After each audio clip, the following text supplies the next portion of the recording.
თავი მეცხრე. ჭეშმარიტებას ვლაპარაკობ ქრისტეში, არა ვცრობ. ჩემი სინდისი მიმოწმებს სულიწმიდაში, რომ დიდია ჩემ დამწუხარება და განუწყვეტელია ჩემი გულის ტანჯვა. ნეტავ მე თვითონ ყოფილიყავი ქრისტესთან განდგომილი ჩემი ძმების ხორციელი ნათესავებისათვის, რომელნიც ისრაელიანები არიან და ეკუთვნით შვილება და დიდება, აღთქმანი და რჯულმდებლობა, მსახურებანი და დაპირებანი. მათნი არიან მამანი და მათგანაა ხორციელად ქრისტე, რომელიც არის ღმერთი ყოველთა ზედა, უკუნისამდე კურთხეული. ამინ. მაგრამ არა ისე, რომ ღვთის სიტყვა დაეცა, ვინაიდან ვინც ისრაელისაგან არის ყველა ისრაელიანი როდია და ყველა ვინც აბრაამის თესლია როდია მისი შვილი, ვინაიდან ნათქვამია, ისაკში იქნება წოდებული შენი თესლი. ესე იგი არა ეს ხორციელი შვილები არიან ღვთის შვილები, არამედ აღთქმის შვილები ითვლებიან თესლად, რადგან ასეთი აღთქმის სიტყვა, როგორც ნათქვამია, ამ დროს მოვალ და სარას ეყოლება ძე. არა მხოლოდ ეს, არამედ რებეკასაც ერთისაგან, ჩვენი მამის, ისაკისაგან ჩაესახა. ვინაიდან ჯერ კიდევ დაბადებულნი არ იყვნენ მისი შვილები და ჯერ კიდევ არაფერი ჰქონდათ გაკეთებული, კარგი ან ცუდი, რომ ღვთის განზრახვა მისი არჩევნის თანახმად მომხდარიყო. არა საქმეთაგან, არამედ მომწოდებლისაგან ეთქვა მას, უფროსი დაემონება უმცროს. როგორც წერია, შევიყვარე მე იაკობი, ხოლო ესავი შევიძულე. თუ ასე არ აღავთქვათ, ნუ თუ სამართლობა ღმერთთან, არამც და არამც, რადგან მოსეს ეუბნება, ვინც მსურს შევიწყალო შევიწყალებ და ვინც მსურს შევიწყნარო შევიწყნარებ. ამრიგად ეს დამოკიდებული არა მსურველზე და არა მცდელზე, არამედ შემწყალე ღმერთზე.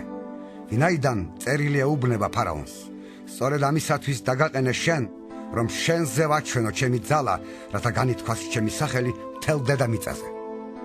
ამრიგად, ვინც სურს შეიწყალებს და ვინც სურს გააჯიუტებს. შენ მეტყვი, აბა რაღაც გვდებს ბრალს, მის ნებას ვინ აღუდგება წინ? ვინ ახარ შენ, ადამიანო, რომ ეკამათები ღმერთს?